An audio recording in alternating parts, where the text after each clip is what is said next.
નમસ્કાર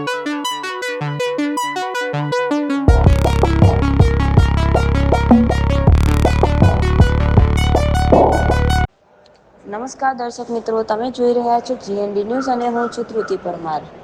આજે અમે લાવી રહ્યા છીએ વડોદરા જિલ્લામાંથી એક મોટો ખુલાસો, એક સ્ટિંગ ઓપરેશન જે સરકારના ગરીબ લોકો માટે ફળવાયેલ અનાજ કાળા બજારમાં વેચાઈ રહ્યું છે. વડોદરા જિલ્લાના છાણી જકાતનાકા નજીક મધુનગર રોડ પર આવેલ ભગવતી ટ્રેડર્સ નામના સ્થળે અમારું કેમેરું એ હકીકત સુધી પહોંચી ગયું જ્યાં સુધી સરકારી ઘઉં ચોખા અને જુવારની મોટી માત્રામાં ભંડારની થઈ રહી હતી. આ અનાજ જે રેશન કાર્ડ ધરાવતા ગરીબ નાગરિકો માટે ફળવાય છે તે અહીં અન્ય વાહનો મારફતે ઓટો રિક્ષા, ટેમ્પો, ટ્રક દ્વારા ખોટી રીતે એકત્રિત કરી બજારમાં મોઘા ભાવે વેચાણ કરવામાં આવી રહ્યું છે.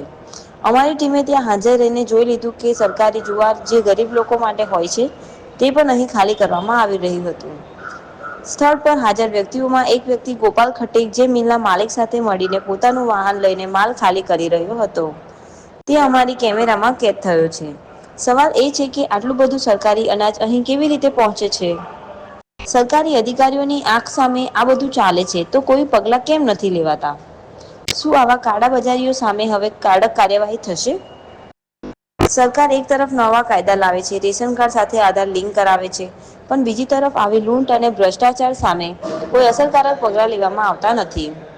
આ મામલો ફક્ત એક દુકાનદારનો નથી પરંતુ સિસ્ટમની ખામીનો છે. અમે જીએનડી ન્યૂઝ તરફથી સરકાર અને સંબંધિત અધિકારીઓને સ્પષ્ટપણે પૂછીએ છીએ. શું હવે તમે જાગશો કે આ ગરીબોના હકનું અનાજ આમ જ કાળા બજારમાં જ વેચાતું રહેશે? અમે આગળ પણ આવી હકીકતો બહાર લાવતા રહીશું. જય હિન્દ, જય ભારત.